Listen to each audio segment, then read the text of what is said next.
But now, yeah, I'm thinking I'm back. Here's Johnny. Excuse me? A baking powder? I want the fairy tale.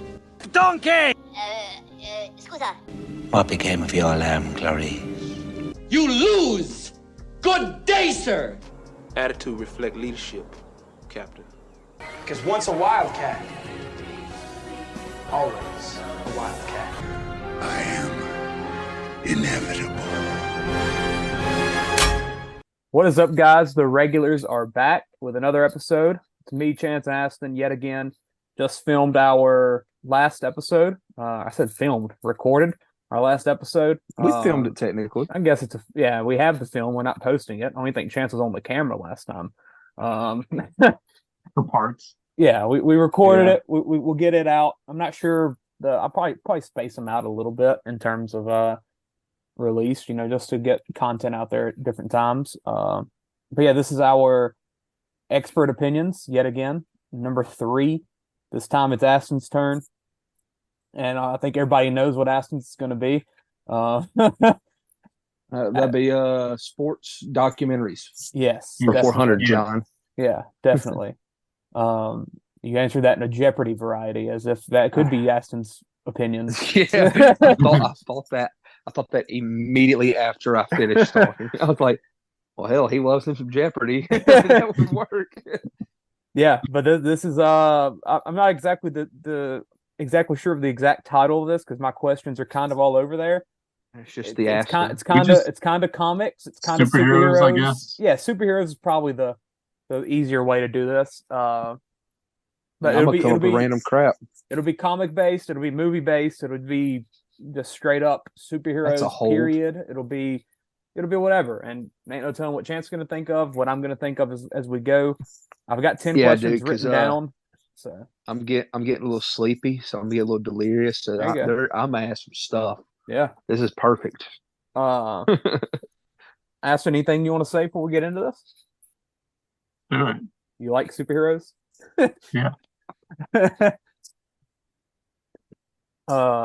Yeah. Sue me. I mean, this is what this expert opinion thing was made for. Was so I could do this. Yes, pretty much. Literally, the reason I sent a message and said we should do this was I wanted a reason to do this. Yeah, you were like, I want to do it about superheroes, but after that, I don't know what else. Like after that, I don't really care. I will have my one. I'll just ask y'all questions. One episode. Yeah. I just want a reason to talk. Yeah. No, you need to be coming up with a new game of Jeopardy. Oh, Jeopardy. Bucko. Yeah. That's what you need to do. Over. I'll have time to do it soon. Amen. Christmas Jeopardy. Let's see. Favorite Christmas song? What? Stranger at the Table. That's one of the best songs, period. Did I have that on my top songs list? I'm pretty sure I did. I'm pretty sure I did. From a mixtape. I'll ask this question. I'll go pull up that graphic. So I'm gonna keep it comic to start off. And this is a very basic question. But I think it'll be kind of one that will introduce us into this episode and, get your feet wet a little bit. It also could be a little bit tougher because I believe... I got a question. Okay. This question was... I just thought about one now. This question was one of the last... Or it's similar to one of the last ones you asked me. But I'm giving it to you first. Top 5 things a comic needs to be great. Oh, okay. A comic. Top 5 things a comic needs to be great in your opinion. So not the general consensus, your opinion. We should have asked Chance this for dramas. No freaking joke, man. I forgot to do that. I'm gonna do this off of as if it's more of a not like a long running thing that lasts years. It's just like one contained story. Okay. I think that's a little easier to answer it like that. Otherwise, I could give 2 completely different answers. But good art is the first one, obviously. If something has an art style that I don't like, I won't say I won't read it. Some of the ones I've been reading lately have a style that I used to really not like, but it's grown on me. So I think a lot of different styles grow on me if I read enough of them. But just really good art. I've got a question that I'll bounce off of that too after this. Really good art is one of them. I want it's this is kind of a hard one to say because it doesn't have to be every comic like this, but a lot of my favorite ones do this. I want almost equal focus on the main character outside of their superhero identity as them in it. Okay. And that's So probably something I'll go want to back see to in a you want to different see question. you want to see enough Peter Parker as you do Spider-Man. Especially with Spider-Man is one. I Yeah. almost want more Peter Parker than Spider-Man. I like that. Because he's got a hold of life, you know? Yeah. I found the graphic. Stranger at the Table, my number 6 song of all time. So good art, equal out of costume, in costume.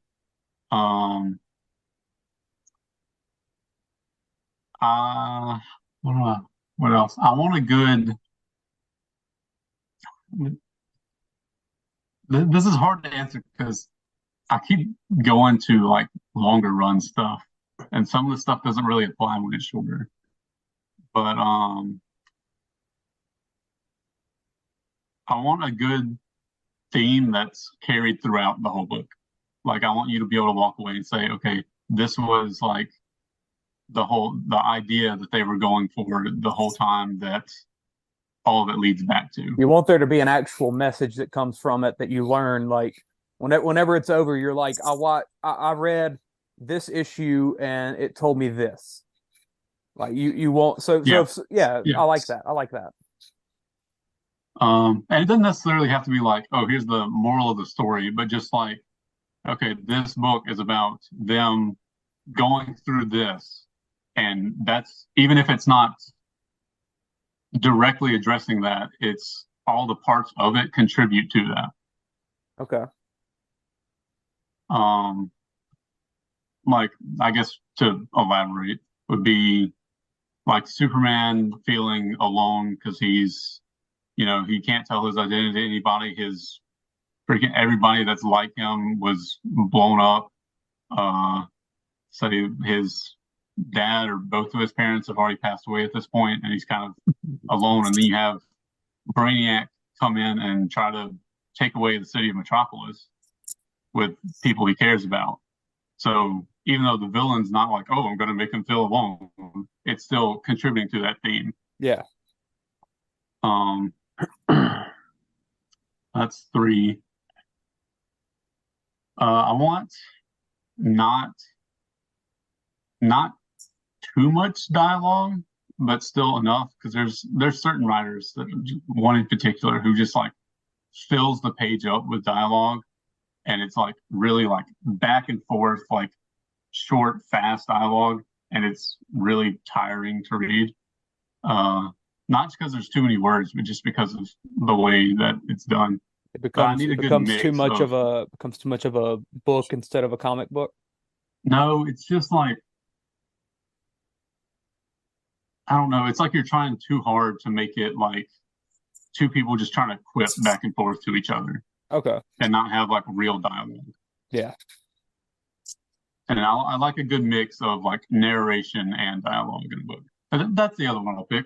Is I really, really like when the book has narration from the main character, because it lets you get inside their head a little bit, and especially lets them tell like, the story. Characters that I've read a lot of, like Superman, Spider-Man, I can, from just how much I've read and how much they have like their internal narration, you can tell me a scenario, and like at this point I could almost tell you what they would think and how they'd react in that point, because it's like them. Yeah. And I'm assuming they like differentiate that by like italics or the narration boxes are usually in rectangles, and the speech holes are like normal rounded speech holes. Okay. Yeah, I know what you're talking about now. I've now that you say that, yeah, I like that. Is that your 5? Was that 5 of them? Yeah, that's 5. Yeah. So go. I have a question. Okay, what you got? What's the like sweet spot in terms of page numbers for a comic book? That's one of my questions, actually. Oh, really? Yeah. So a single issue is normally I think the average is 22 pages. But then you might have a book 22? That feels that's low. just for one issue. And So, that's but yeah, I'm normally, imagining like think about like Is the an old. issue like an episode? and it, yeah, kind of. Well, I'm trying to think back to like the old stuff that like what is it, Action Comics 1 or whatever. Like Yeah. one of those is an issue, right? hmm So that was only like 22 pages. Yeah. So the older ones, I think, were maybe a little bit more. Front and back, And it also varies a little bit. Do what? including front and back. Like you flip 1, 2, flip 2, 3. I mean 3, 4, or like. Yeah, he's talking about page number, Clay. Yeah, it's 22. So it's only like 11 pages in there. That's crazy. 11 physical pages, yes. Yeah. Wow. But it's normally, well, okay. In more recent stuff, and recent in comics is like, I don't know, 30 years old. But more recent stuff is going to be typically you don't get like the full story in those 22 pages, but most of the older stuff, it would be like a Saturday morning cartoon type thing where it's all contained in that. But more recent stuff, it'll last long, like a few issues at a time per story typically. But I do enjoy a nice self-contained short story that's like some of the bigger stories. Most of my favorite stories are ones that are going to be multiple issues telling the full story. But there's a few like single issues that I just really, really love. And there's even like literal short stories that are just like a couple pages collected, and there's a bunch of short stories together that I really, really like. So I'm assuming there's instances. Oh, your connection cut out a little bit there, but you're good. I'm assuming there like some of those you said where like the story spans over like multiple issues. I'm assuming there's like they'll sell those in like a bigger book where it might contain 6 issues and it's like 100 pages. So what they do is depends on how popular the book is and how much it's selling. Some books come out every 2 weeks. Some books come out once a month. Trying to think if some are weekly. I think maybe some of the most popular ones, like maybe some Batman ones, maybe some Spider-Man ones, Superman ones, may have been weekly at one point. But that's pretty rare because that's really hard for both the writer and the artist to do. Yeah. I mean, you think about drawing one full page of stuff, you do that 22 times. That takes a while. Yeah. So they'll do one issue however often, and then typically when they get to about 6, they'll put out a collected edition that just puts them all together in one book. Okay. And sometimes if it sells really well, they'll do a bigger collection of even more than 6. So, and if it's just like one story, there's a lot that are 12 issues long, and they typically collect those as one book. I have a lot of those on my shelf. And that's usually like 200 pages or something. Yeah. Wow. That's crazy thinking like one issue or one story could be 22 pages, and that's about how many minutes we get in shows. Like a sitcom, about 22 minutes. Yeah. Mm-hmm. You're looking at about a page, about a page a minute. It would take me at least a minute to read a page. I mean, I think a minute for a page is normal, especially in comics where it's not straight words as well. That's so true. That helps. Yeah, well, I got to dissect the dialogue, emotions. It's not the Hunger Games. Like you're not getting straight words. Yeah, and there's some books you read the way that they're put on the page, the way they have the layout done, how many words are on it determines how fast you're going to be reading through it. But yeah, like the older stuff from Spider-Man stuff from like the 60s and 70s takes way longer to read than like modern stuff does.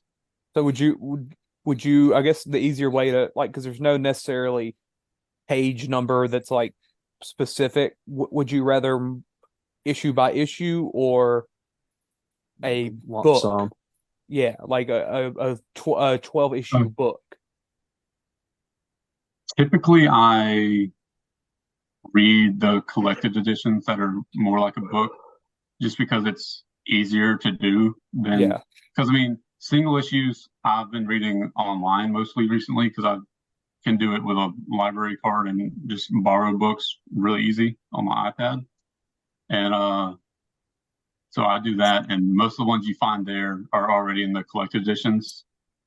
So if you want to read single issues, typically you can buy those online individually, or you can, buy them in real life.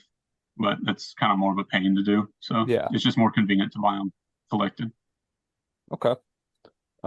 Going back to the first question, you kind of got into it right whenever you mentioned it in your top 5 things. What aspect makes or breaks a comic for you in terms of the art? Like, what's something that if you see this, you just straight up are like, I can't read this, or if it's this, you're like, I'm gonna love this. For the one that I love, I can answer a little bit easier because I've narrowed down a type of style that I am always drawn to, and it's not one that's super realistic, but it's more like it's stylized, but it's not like there's still realistic proportions and everything. It's just not like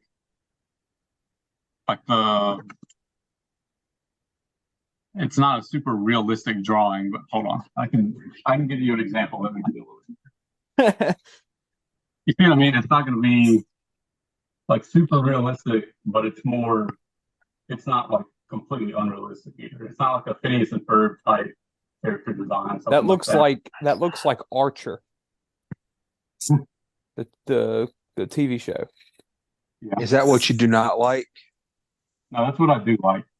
What I don't like I would like that. I don't have any freaking examples that I bought because I don't like them enough to buy them. That looks like, well, I think that right there to me looks like something that can be almost straight adapted into movie or TV. That kind of style. That's very well done. So is that like maybe you like that one more because it like kind of reminds you of something that you could watch and it feels more like you're watching something, or it's easier to like put yourself in that universe with it that way, or well, hold on, let me get another example. So this is the Supergirl book that they're making the movie based on. So it's a little more stylized, I guess. Yeah. That you can't see it on camera as well, but like this page as a whole. Okay. Yeah, I'd have to pass. Yeah, I like that a lot, but it's not quite as. That's a little more difficult if you were trying to directly translate it onto screen. Yeah.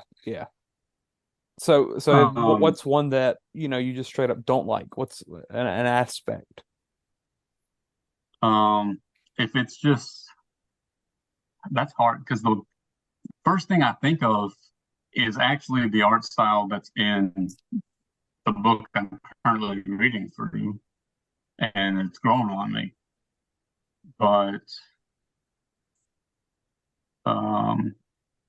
let me just look up some of his. Same artist did Spider-Man work in the early 2010s, and I can't stand it. I don't know how well you're going to be able to see this on my phone. Let me see. I don't know how you can see that. Okay. So it's trying to think of a way to describe it. It's like kidsy. Yeah, a little bit kidsy. Feels like they have like a glossy accent to it. A lot more shine, metallic. What'd you say, Aston? Like weird proportions to it too. Like some parts look really stretched weirdly. Yeah, it looks like less realistically drawn, I guess you could say. Yeah, Which some of the really stylized stuff I do like, but I don't know. It's also some of if the coloring's a big part of it for me too. If it's all really bland and it's just kind of there's not a lot of color to it and it's everything kind of blends together. I'm not a huge fan of that. Which there's black and white ones that are good, but I don't know. It's really hard to put it into words. Let's say this next one's more of just a general superhero one. And I guess this could go for just media in general. Should the main character always be likable? I think this is something that is, and with superheroes, it's a little bit more important because like the main character of an issue could have traits, could have traits that, you know, aren't extremely likable, or you don't like necessarily like their motives, but they're the main person in this series or comic or show, you know? No, I don't think so. That's a good question. And I think you don't think that they always have to be likable? No. Name one that's not. Punisher. I can't freaking stand Punisher. Yeah, you always say whenever people have that logo, you're like, they don't even know. Well, the logo is a whole different issue, but I just don't like the character that much. Venom? Do what? Venom? I guess he's not. Venom? Venom's growing on me a little bit. But is he like fully like a likable person necessarily? Oh, in recent years, he's gotten better. 2018, I think there was a run that started that was really, really good and it made me like him a lot. But even like, okay, this is one thing that I wanted to bring up, and I don't know if another question will give me the opportunity to, but Peter Parker, ever since, I don't know, maybe since the Tobey Maguire movies, has kind of felt sanitized, kind of like they want to make him. It's like they knew, okay, a lot of kids are going to love this movie. We need to give them someone who's just this great hero for everyone to look up to. Peter Parker's kind of a jerk at times. He's like, a jerk. I weirdly, I think the Andrew Garfield movies are the ones that did the best at this. Because Toby, you don't really get that except for in Spider-Man 3 when he's got the symbiote. But I mean, there's times he'll just like snap at somebody. He's had, a bad day either as Peter or Spider-Man, and someone says something that shouldn't get the response that it does from him, and he just like snaps at him and just like storms off. And you're like, I mean, he's a teenager, he's immature. Like, yeah, I was gonna say Spider-Man 3 does this pretty well. For Toby. He's only a teenager in the comics for not very long. Like 20 something issues, which would be he was no longer in high school by 1964, probably. He's been out of high school since 1964. Oh wow. So he wasn't a teenager very long. I mean, I think they should show that in the movies a little bit more, is like, let Peter be more of a jerk. Like, he doesn't have to be this perfect guy. That's not who he is. He's not Superman. He's not the guy that everybody's always happy to see, that's always going to get along with everybody. He's a jerk, and he has to, go back, apologize for it, and make up for it. And I think that's important, to have conflict with your characters like that. And that's just how he's always been. And I think in like Into the Spider-Verse, with him being older, once he's, at that age, he's mellowed out a little bit more, and I think that's fine. I think by that point, yeah, he can be that kind of guy. But until he's I don't know, into his 30s. I think He's still got to have he's got to have the growing pains to become that like perfect kind of mentor kind of guy. Yeah, because by then he's supposed to have like the experience as reason why he's like so likable, I guess you could say. Because even for a long time, he didn't get along with like any other superheroes besides like the Fantastic Four. Because he was like, you guys are like suck up jerks, and they were like, okay, this guy sucks. We don't like Spider-Man. And finally, he like would start to get along with them a little bit more. But for a while, he just hated working with anybody. So I think no, they don't have to be likable. And I think I do really like when you get a character that starts off not being likable and grows to be more likable. I got another question that kind of bounces off of that. Chance, did you have one you were going to say? I've got one, but it relates to movies. Okay, well, let me ask this first. It's another one that's more general. It's kind of along the lines of that. Should the villain always have motives that can be seen as good? No. Okay. No, I love a good evil villain that's person. just straight up evil. Like, okay. I mean, don't get me wrong. They don't all need to be like. Here's the thing: villains don't all need to be the same, no matter what it is. There was a movie recently that had just a straight up bad guy, and I remember us talking about it, but it was very basic. The bad guy. I'm trying to think what recent. It wasn't Guardians, was it? It might have been Guardians. Yeah, it was Guardians. It was Guardians. It was, yeah. Where like there wasn't he didn't have too much depth. He didn't have too much depth necessarily. It was just like, that's a bad guy, we're gonna root against him. Yeah, we just knew we did not like him. And you can have a bad guy that has depth and is still evil too. I mean, that's Reverse Flash, great example of that. Probably one of the best comic book villains. He's an awful person. There's no like redeeming factor to his motives. He's just a bad guy, but he has a lot of depth to him. So you don't think it's necessary for it to be like, oh, I could, if I was in his shoes, I could see why he wants that, or like, you could like, you think it's all right for sometimes it just, or for it to be just sometimes where it's like that person's a terrible person. Yeah. All right. And I think you should have, every superhero should have a blend of different types of villains. You have some that have, good motives.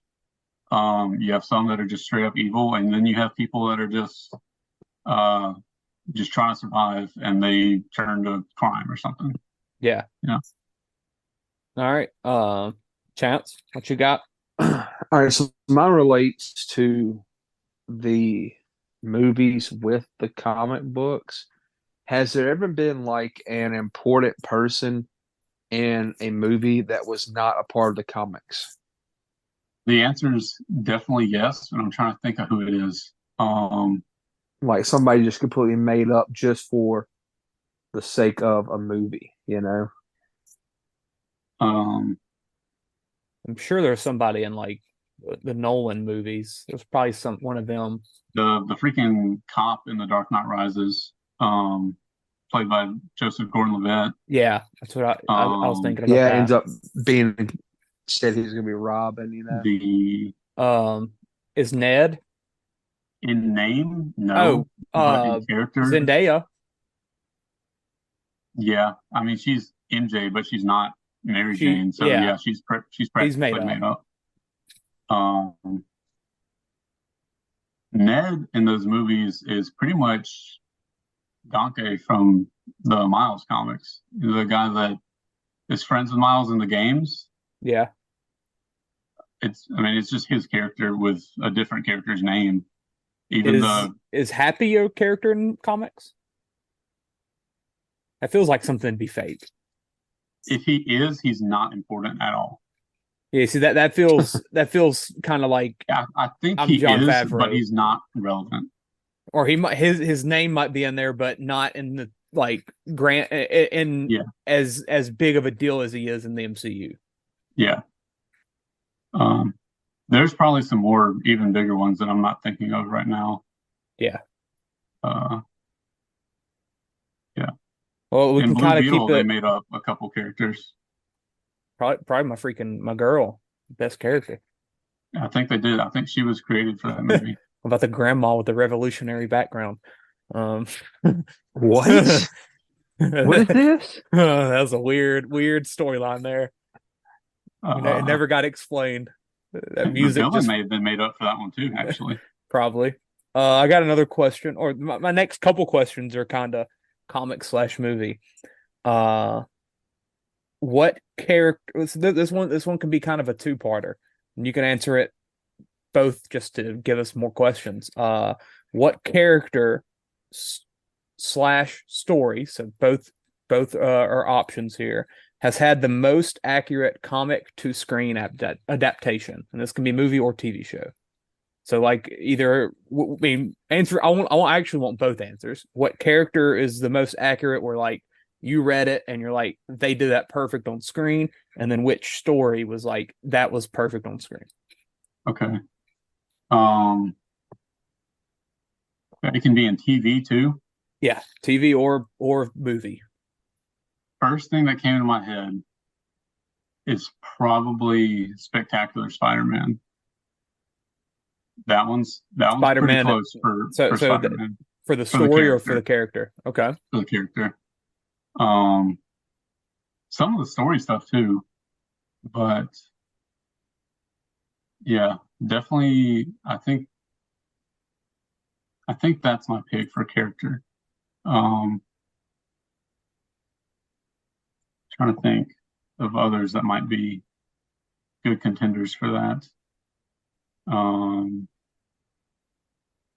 So like he was in. If you read the Spectacular Spider-Man comics or whatever comics made that show, you like you read this comic, you're like that's the same guy I just watched the show about, or vice versa. Yeah, a little bit. Which a lot of, like I said, teenage Spider-Man isn't much of a thing in the comics. Which early 2000s they came out with some more that take place back then. Yeah. But originally he wasn't a teenager very long. So it's a little different. But in terms of just like his personality and like, yeah, this is what he would do in that situation. This is how he acts. Yeah. That one's pretty close. Is there any story that jumps out? Stories. Spider-Man's origin in the first Spider-Man movie, that one's pretty much straight out the comic. Okay. They didn't change much for that. What else? The origin ones are probably the closest. And then after the origins are into the movies, they kind of put their own spin on things. Yeah. Same with the first Superman movie. The origin's pretty much the exact same. Let me see. Do they have like a comic of the Avengers fighting Thanos? Yeah, they've got a lot. Yeah, because I mean, whenever he got introduced, it was like, oh crap. I didn't know if it was like I didn't know if they could just take a villain that they had never fought, and then put him in a movie and be like, okay, we're gonna fight this guy, They can. Like, trying to think. I don't know if they've done that. I feel like they did that with something. I don't know. It's probably happened at some point. Yeah, I'm trying to think of what it is. It's definitely happened at some point. I've always just wondered, like, how closely they have to stay to the comic and some of the stuff, because like I'm sure they have creative control. I just didn't know if like Stan back then would have been like, yeah, you could do this, this, and this if you want. There's not much. When Sony had the rights to Spider-Man and they were doing their own Spider-Man stuff, they had a really weird list of stuff that they were and weren't allowed to do with him. Really? Yeah, there was some really weird stuff on there too. And then when the MCU got access to use Spider-Man with Sony, they had another list of stuff that they could and couldn't do. And that's actually mainly why they made so many changes to the character, because for some reason they were like, "Oh, you can't do this or this or this." I don't know. It was weird. And then right before No Way Home, they like took that away. He just fumbled again. Oh, the bad snap. It was a bad handoff. That's bad handoff. Next question. Mhm. Most popular character / story that has not been made into a movie yet. I almost said Green Lantern. I forgot there is a Green Lantern movie. Ryan Reynolds, huh? Yeah. Seth Rogen too, huh? That's Green Hornet. Daredevil did get a movie. I mean, like, there's got to be a character that, in terms of just the comic community, is just so popular and like people love. Yeah, I mean, and then Wally West, the Flash after Barry Allen, is probably almost anybody that reads Flash comics, he's their favorite. Okay. And he hasn't shown up in any movie or anything yet. And who is he? Well, he was in the Justice League animated show, but it wasn't focused on them and their personal identities, so you could almost not even know that watching the show. So what is he to Flash? Like friend? No, he's like the next Flash. Like after Barry Allen dies, he's okay. Iris, Barry's wife, Wally's her nephew, and he like looked up to the Flash for like his whole childhood. So he's kind of like Miles Morales. Kind of, but he like passes him like way more. Yeah. Like he looked up to the Flash for like his whole childhood, and then when he was like 12 or 13, Iris was like, Wally's parents are horrible people, and like they didn't like abuse him, but they just like kind of neglected him. They weren't great. They were like, "Oh, you're just gonna stay in our little town for forever when you grow up and whatever." And but he like looks up to the Flash, and Iris is like, "Hey, you can come stay with me for over the summer, and you can meet my fiance Barry." He's like, "Oh, okay." Barry's a boring crime scene investigator guy. I don't care to meet him. Yeah. And then he in the city where the Flash is, and he gets to meet the Flash, and he's like, "Oh my God." And so the Flash is like, "Here, you can come with me. I'll take you on like a trip today." And so he does that, and then he ends up getting in the same accident that gave the Flash his powers with him. So he becomes Kid Flash and is his sidekick for a while. And then he saves some babies and puts them in microwaves. And then the Flash sacrifices himself, and Wally has to take up the role of the actual Flash, and phenomenal after that. So Clay asked about the best comic to movie. What's the worst comic to movie? Hold up, answer the second part of this, and then do that. Most popular story that hasn't made it into a movie yet, and this could be more of a, with like characters that we've seen, like in terms of, maybe a. I know he wants the Avengers versus Doctor Doom. No, I don't care about the Avengers fighting Doctor Doom. You just want Doctor Doom? Yeah, I want the Fantastic Four and Doctor Doom. And yeah, this part's most popular, so just something that it might not be one that you necessarily like, but is like a very popular comic, but it just hasn't made its way to screen yet. This is probably both, which it's been like kind of touched on, but hasn't fully been adapted. Is Harry Osborn becoming the next Green Goblin after his dad, which Spider-Man 3 kind of did, but him having like the drug addiction and all of that, and having Peter like, this used to be my friend, and now he's like a friend totally turning on him. Yeah, and having that, like, three Spider-Man the Rami ones, you kind of get a feel of it, but the game deals with that, right? A little bit, and then spectacular kind of the end of the thinking that's where they're going. Yeah, okay, I remember that. Because he takes the Green Goblin serum, and he's like, "Oh, he's the Green Goblin." I know there's something that I've seen it in. It's Norman again. Yeah. Yeah. Next seeing him become Goblin again would be really good. And then next seeing next him, part of that I'll ask is I just asked most popular, so give me the answers for those with your favorite. So like your favorite character that hasn't made its way to a movie yet. Wally West as the Flash is probably also there.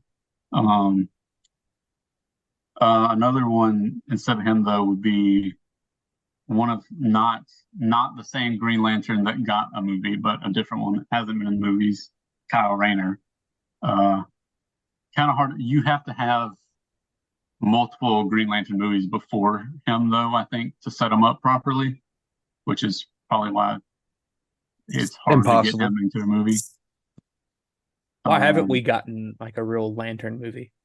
Or Well, because they tried with the Ryan Reynolds one and they messed it up, and they messed up so bad that DC was scared to try again since then.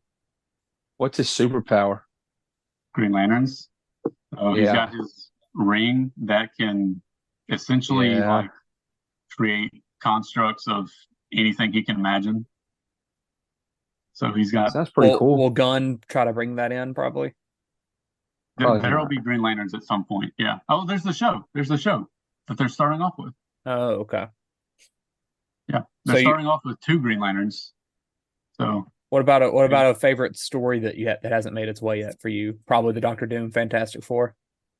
yeah, it'd probably have to be something with them. Let me see.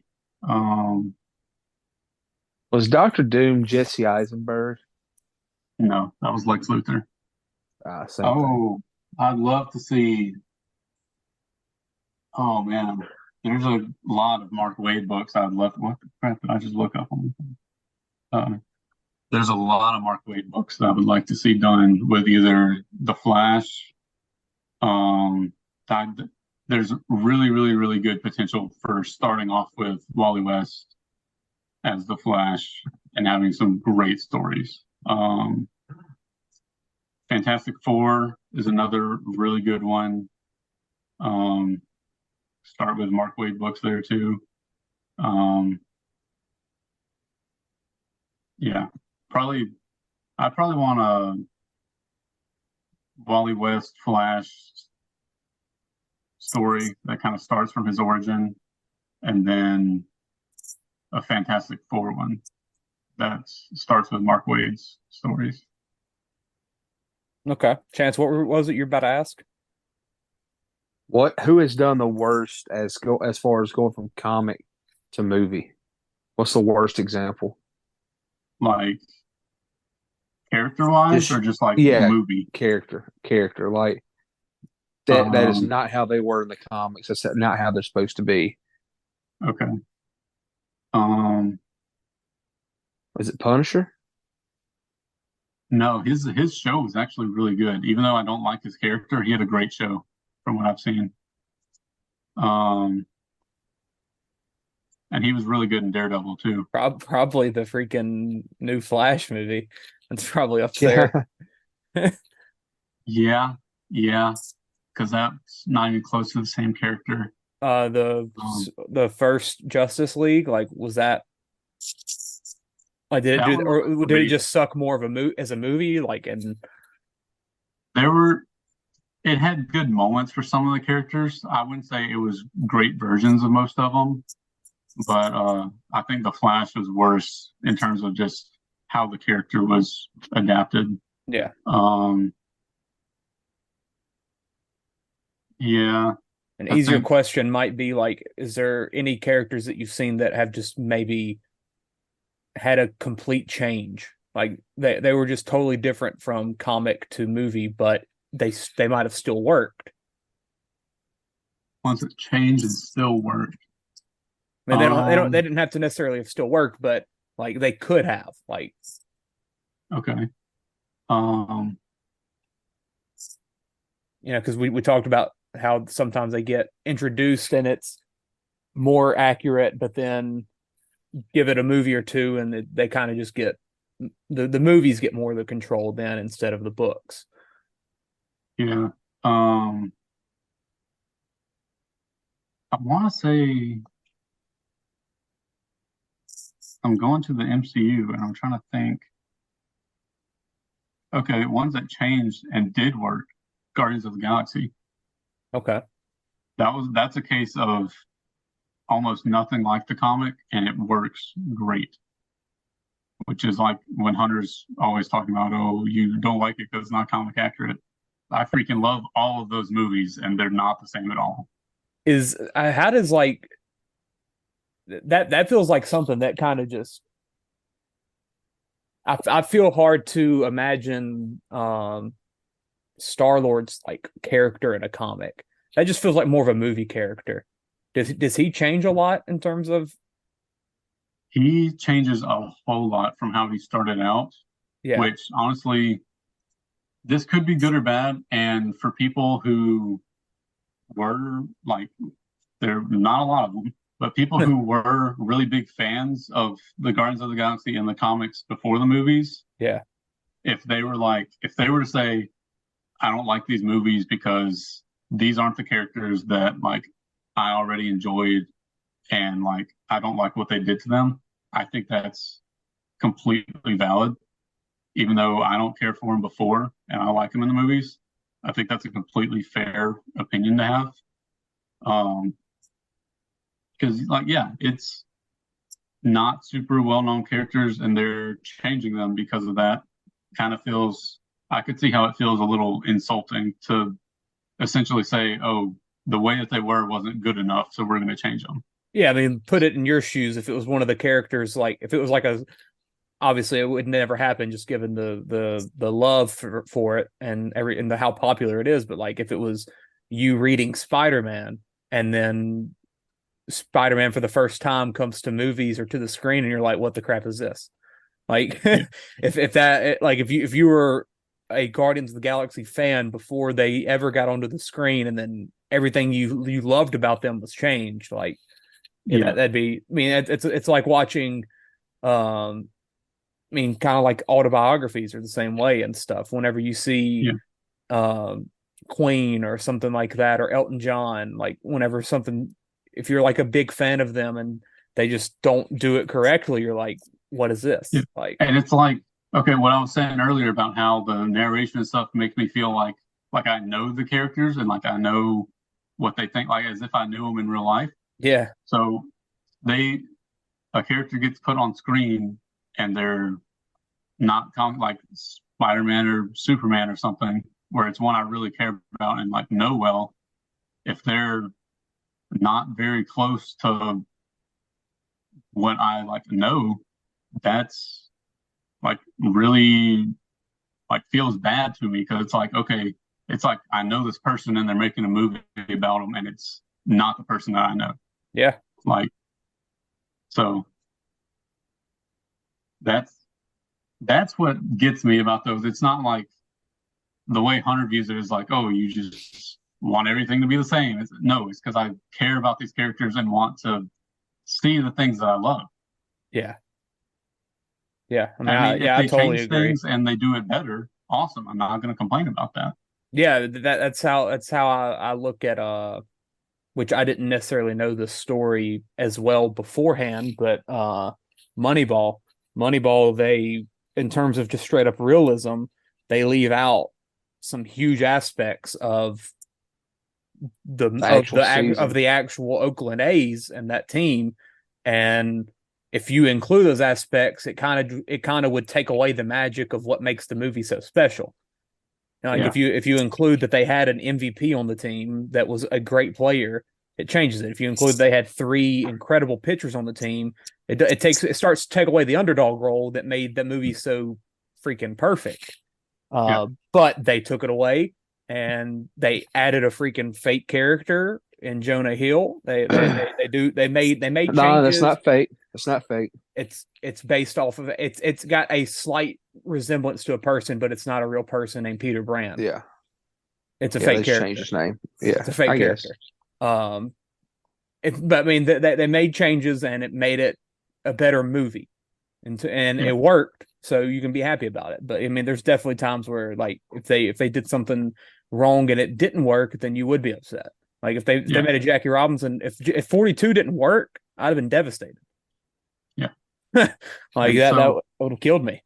And my thought on adapting a character like that is the more popular they are. So, Batman, Superman, Spider-Man, any big name superhero, I think you should stick as close as possible to who they've always been. You can put your own spin on the story that you're telling. You don't have to take a direct storyline, but get the character right, because they've been around 60, 70, 80 years. Yeah. Clearly they're working. People like them. Yeah, I mean they're Spider-Man and they're Superman and they're Batman for a reason. Yes.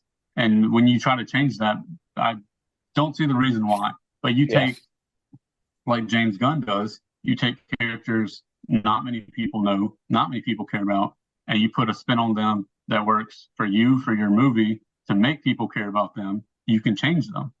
And like I said again, if they do have fans and they're upset by that, also okay. But it's not going to be nearly as many people. And so I think you have a little more reason to do that. Yeah. My next question, I don't have too many more. I kind of touched on one in terms of most popular Spider-Man character that hasn't made its way onto screen. I mean, I guess that's kind of the Goblin in terms of like that would be a total change. Harry Osborn is the Goblin, kind of. Who else? And this could be a character or a villain. Like it could be a villain that's just hasn't been on screen yet. I feel like that most of them have been touched through the show. Most of Spider-Man's had been done really well with his getting villains on screen. Which I think the Lizard and Electro and the Amazing Spider-Man movies could have been done a lot better, but they were on screen. They redeemed themselves in No Way Home, or Electro. The Lizard still, whatever. Electro was great in No Way Home. Yeah. Spider-Man characters. Lizard was in the game too. Yeah, the new game. That's what I thought. Yeah, he's good in it. That's what I thought. He's not at his best, but he's good in it. Yeah. Craven was really good in that game. He could be good in the movie. He's getting one soon, right? He is. He's getting his own movie. They're doing a weird thing where they're ripping off the exact same backstory as a DC character. Okay. Like straight up, and it's not Craven's story, and I don't know what's happening there. Someone pointed out when the first trailer came out, and I was like, whoa, that's a different character. Like, it looks like they went to the DC characters Wikipedia and were like, we're going to make a movie about this guy. And they're like, oh, crap, it's the wrong character. And how's that legal? It feels like that'd be something that they'd get upset about. I don't know. But I'd say... I have a question that I want to ask last. I still trying to think of a good answer for that one. I would like to see Flash Thompson get more attention, like a good one. Like he was good in Spectacular Spider-Man. To see him done like that, but get him progressed farther, because that movie still ends with, or that show still ends with them in high school. But he gets a good. Oh, what was my girl in that show that I loved? Liz. Liz. Oh, Liz was so good. I'd like to see Flash get his story continued, where after high school, you have him and Peter in college, and eventually don't they become like actual friends at some point? They do, and at some point they I forget why. One of them, probably Peter, lost his apartment or something, so he moves in with Flash, and they're roommates. Yeah, and they have a really good talk about. Peter brings up at some point, like it just comes up between them. He's like, "Yeah, Flash used to like be a complete bully to me in high school," and Flash is just like, "What? Like, I was the bully?" He's like, "No, you were." And Peter's like, "How?" And then you look at it back from Flash's perspective, and he doesn't know he's Spider-Man, so he just sees Peter coming into school, just being pissed off, and there's points where, Liz or somebody's like, "Peter, do you want to come to this like party with us and Flash and everybody?" And he's like, Peter's just pissed off because of Spider-Man stuff. He's like, no, like, get away. I'm doing my own thing. And everyone's like, why is he such a jerk? Yeah. And so Flash is just like, yeah, I'm going to be a jerk back to him because he's a jerk to everybody else. And like, it didn't ever occur to Flash that he thought he would be the bully there. And so he's like, no, Peter, you were the jerk throughout all of high school. Like, so that was pretty cool to see it from that perspective. But it kind of feels like Johnny from Cobra Kai, how he looked back and was like, yeah, Danny, you like screwed my life up and stuff. But I've got one that I want to ask last. I think I might just ask it now. Chance, do you have anything else? No, I'm good. Go ahead. Ask me something about relationships, please. Well, I was gonna. I didn't have those written down, but I was gonna just throw those in. Yeah, I mean, top 3 relationships in comics. All right. Or I guess you can do it in terms of comics or just in terms of superheroes, period. So number 3 is going to be the only one that you guys aren't familiar with. It's Wally West, the Flash I was talking about earlier, and Linda Park. They're great because Wally starts off when he's the Flash. When he becomes the Flash, he's 19. And so he's like really young, taking up a huge legacy.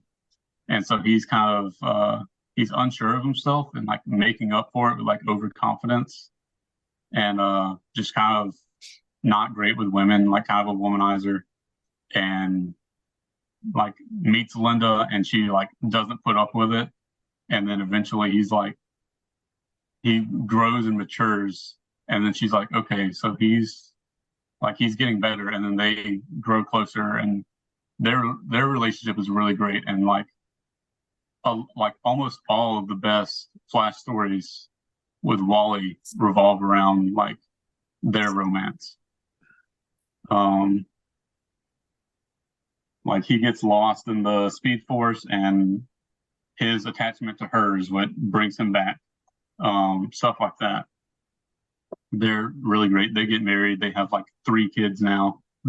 One of them they had recently, and the writer named their 3rd kid after Mark Waid. Oh crap! So yeah. But he was like, Mark Waid's done so much for this character, and I want to honor him a little bit by making this a permanent part of Flash history, which is really cool. And then if you had asked me this a year ago, it might be a different answer, or be the same 2, but I think I'd have them the other way around. 2 for me is going to be Peter and MJ. And they've been through so much, and they have one of the coolest relationships because you see MJ change so much. I've talked about this to y'all before, how she starts out as just like this who just parties all the time, hide her insecurities from her having like kind of an abusive household and her dad being like this awful guy, and her mom just kind of putting up with it and never fighting back. And she just kind of puts on this facade of being always happy and always like fun loving and everything. And then Gwen Stacy dies, and she's like kind of confronted with like, I've got to grow up. Like it can't be like this Take forever. Life more seriously and stuff. Yeah. And so after Gwen died, Peter like kind of shut himself off from everybody, and she was the one that goes to his house and opens the door and is like, hey, like let me in so we can get through this. Yeah. And then they just grow from there, and it's awesome. And then number 1 is going to be Lois Lane and Superman, just because that's the only one I think where you think of them and you say Lois's name first. Like it's always Lois and Superman. It's like there's the TV show Superman and Lois, but before that there was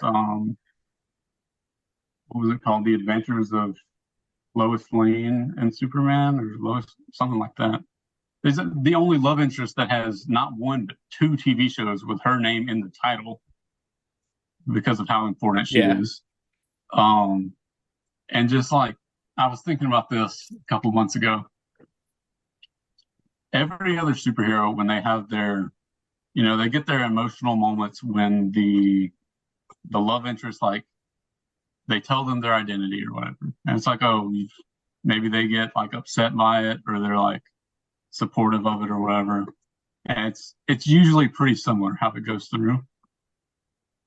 But Lois's, I think, is the most meaningful and the most different because her job is she's a world-class reporter. I mean, she's known worldwide, extremely successful reporter.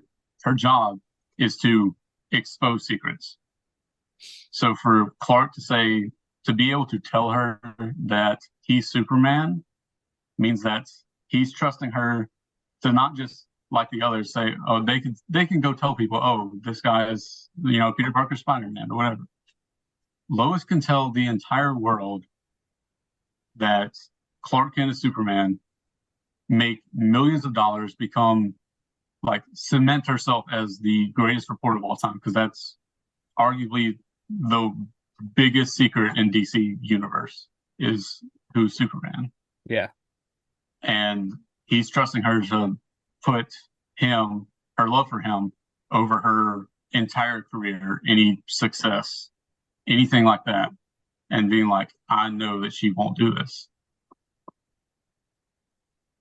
And they're phenomenal. I love Lois Lane almost as much as I love Superman, honestly. Like, she's such an interesting character in her own right, even outside of their relationship. She's incredible character. I love seeing, like, I hope we get more of the reporter side of both of their characters in future movies, because you don't get it in really any of the past movies. But that's a really big part of both of their characters, but especially Lois, because she's this, kind of headstrong. She doesn't need anybody else's help, which is something. She's not going to be the damsel in distress type. She's like, Superman's going to save her, but she's not going to sit there and be helpless. She's going to do things on her own. And well, my last question, kind of, you can go upon that. So if you were given control of DC from the start, like James Gunn is right now, what would be your first moves? So say first 3 or so moves. Like what would you do in order to give it the success that it needs? I think I'd do the same thing, starting with the Superman movie, starting a couple of years in. Like honestly, I don't know how well he's going to execute it, but from what he's just said about it, I would do the same thing with the Superman movie. That would be my first move. You think just making sure that Superman is he needs to be an actual of the DC universe. Yeah, and with the old one, like, he was barely a part of it. Yeah, you need. It probably wasn't a top 3 most important character in the last ones. Yeah, you need a strong Superman in your DC universe. That's just, that's a thing in the comics. They're like, every alternate universe or whatever, they all have some version of Superman that they revolve around. And there's like Superman is like the universal constant in every universe. And so I'd do that first. What would I do next? There's stuff I would want to do just for my own sake, because it's like I'd just be like, oh, I want to see these characters get a movie. Yeah. But to make it successful and to make it where, people are going to come back and watch all of these, I'd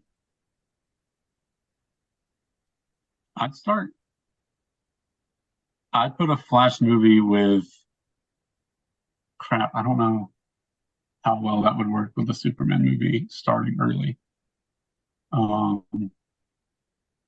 At some point or another, there's going to be a Flash movie starting with Wally West that starts with him already as the Flash, and has flashbacks throughout it that kind of cover his origin.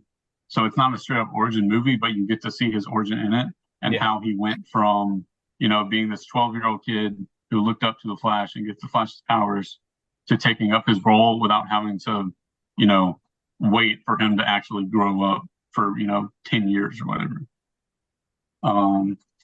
Because the top 10 Flash stories are all Wally West. They're not Barry Allen. He's in some of them. But I would do that at some point. I would throw. There's got to be some kind of Batman just for the success of the movies. Yeah. I think I would do similar to what James Gunn is doing, but not quite as far in. I don't want to be starting, 4 ramens deep. I think I'd start with, he's been Batman for a while. Dick Grayson has already started to grow up and he's about to leave the role of Robin. So he's probably 17, going to be 18 soon. And he'll be kind of moving out on his own, becoming his own person past the role of Robin. I don't know if I'd do that in the first movie or have it, maybe that'd be like the very end of the first movie is him moving on from Robin. Yeah. And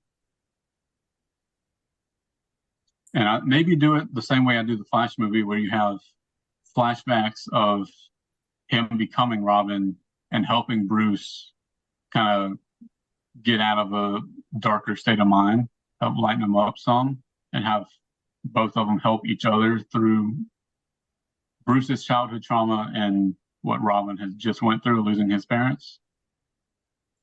So kind of have the back and forth there with the flashbacks and the current day stuff. So I guess Superman, Batman. I'd want to do a really good Wonder Woman movie, but I haven't read enough Wonder Woman to know how to do that yet. I couldn't give you a movie pitch for Wonder Woman. Yeah, I don't know. But all right. Anything else? Y'all got a chance? You got anything else? We good? Ask He's anything extremely else? Knowledgeable. Anything else you want to say? Let's see if I wrote anything down that I need to say. I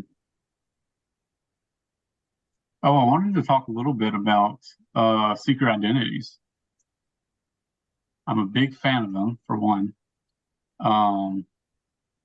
But Superman, you mean like Peter Parker and stuff like that? Yeah, like having that secret identity and keeping it how secret from important it is. Yeah, and having a little bit of drama involved, and keeping it secret. Having to make those excuses and putting yourself in tough situations with people to keep that. But also, everyone makes fun of Superman's disguise. I think it's honestly one of the best ones. Because I was thinking about this a while back, how many superheroes have a costume with no mask whatsoever? It's just their face. Yeah. Almost none of them. I never thought about that. Okay. So nobody's going to think, oh, he's this other guy. They just think he's Superman all the time. He's not hiding it. Yeah. He's not hiding anything. That's his face. So they're not going to be, first of all, they're not looking for another guy. They just think he's Superman all the time and goes wherever Superman goes for his home. But then you have like this guy who's acting completely different. He's, I think Lois should figure out that he's Superman before he tells her. Just because she's a great reporter, I think she would figure that out after being close to Clark for a while at the Daily Planet working with him. Once she sees him, like when he first gets there, not at all. When she first sees Superman, first sees Clark, doesn't put it together at all. But once she gets, out in the field working with Superman or working with Clark, and she sees, they're reporting, and he's really focused on helping people with his reporting. He's not focused on like building his own career. He just wants to help people. And she kind of like starts kind of feeling that maybe this is the same guy. I see the same traits in this, that even though he's acting different, he can't hide this part of himself that wants to help. And so I think she should figure that out. But I think what's really interesting is Lex Luthor never figuring it out. That, especially if he knows Clark Kent, there's some stories where he grows up with Clark in Smallville. And he was just like this weird, like outsider kid who moved into town.